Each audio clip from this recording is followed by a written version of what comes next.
mes amis, ce que d'aucuns appellent épidémie de coups d'État en Afrique continue à faire couler de l'encre et de la salive. Les commentaires vont dans tous les sens. Mais aujourd'hui, je voudrais dire un mot sur ce que j'ai entendu de la part de l'homme fort, l'actuel homme fort du Gabon. Il a fait passer un message dont je vous présente ici l'extrait. Veuillez bien écouter d'abord. C'est vous, les politiciens, qui êtes responsables. C'est vous, les organisations internationales, qui êtes responsables. Parce que quand un chef prend la peine de tripatouiller la Constitution, vous ne faites rien. Vous ne condamnez pas. Quand il fait des élections tronquées, vous ne condamnez pas. Et après, quand les militaires s'interposent, on dit c'est un coup d'État. Et là, vous condamnez. Autrefois, quand je lisais Machiavel, on me disait que pour changer un système, il faut être dans le système. Et c'est quand on arrive au sommet qu'on le change.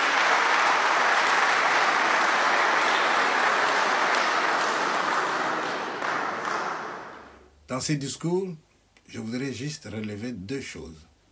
L'actuel président du Gabon, il incrimine des gens qui gênent la bonne marche dans le cadre du développement d'un pays.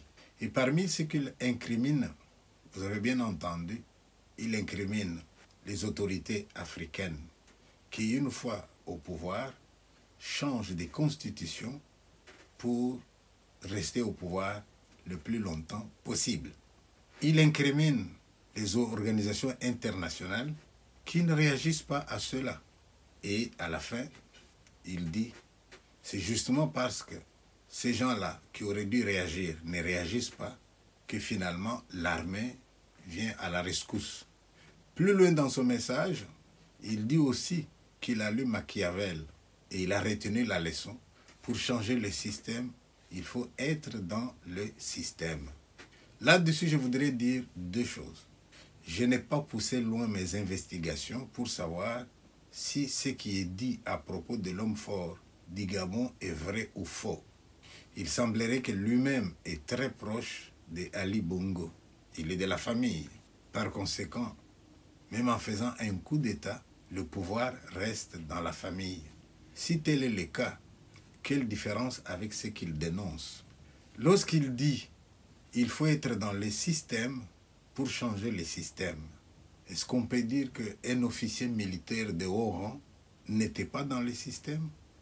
Est-ce que c'est normal que l'on puisse concevoir les choses comme si il y avait d'un côté le camp des hommes politiques qui font n'importe quoi et puis le camp des militaires sages dans leur coin qui observent et qui ne soient intervenus que parce qu'ils ont vu qu'il n'y a personne qui dénonce ce que les autres font du mal? Il y a à réfléchir sur ce point-là. J'ai toujours rappelé le proverbe. Lorsque tu pointes du doigt quelqu'un, regarde les autres doigts, il te pointe à ton tour. Alors, en tant que membre de la famille de Ali Bongo, en tant qu'officier supérieur, moi je ne peux pas croire qu'ils n'étaient pas dans le système. Moi je ne peux pas croire qu'ils étaient là en train d'observer et quand ils ont vu que c'est exagéré, c'est alors qu'ils interviennent. Non, moi je ne vais pas gober tout ça. Alors, je peux appeler ça un faux départ. Un faux départ, et je n'ai pas envie de le disqualifier, j'ai envie de lui dire, hey, reviens en arrière, reprends un autre départ. Comme ça, on part sur la voie de l'honnêteté et de justice.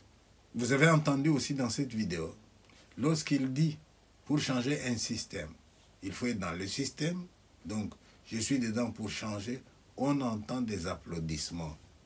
Laissez-moi vous dire que le plus grand ennemi des Africains, c'est ceux qui applaudissent là. Ils applaudissent pour n'importe quoi. Est-ce que vous applaudissez parce que vous avez été convaincu par l'argumentation? Ou est-ce que vous applaudissez parce que, bon, l'homme fort est proche de vous?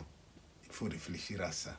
Donc, nous allons nous plaindre de la manière dont nos pays sont dirigés, mais n'y a-t-il pas quelqu'un qui a dit « Chaque peuple n'a que des chefs qu'il mérite ».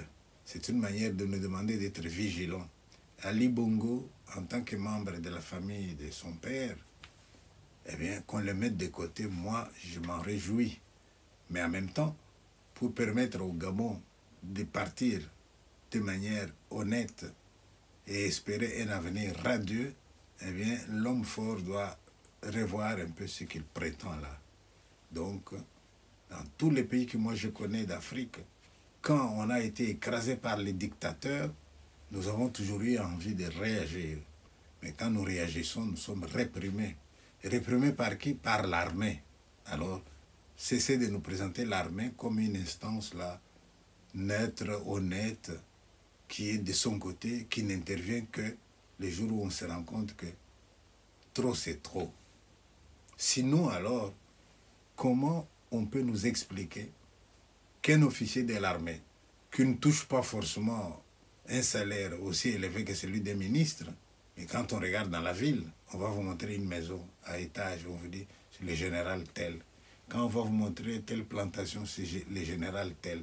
Mais les généraux et les officiers, vous achetez tout ça avec quoi? Si vous étiez des gens comme tous, comme nous sommes tous, si vous étiez des gens comme nous, vous achetez tout ça avec quoi? Parce que nous, nous ne pouvons pas nous le permettre. Hein?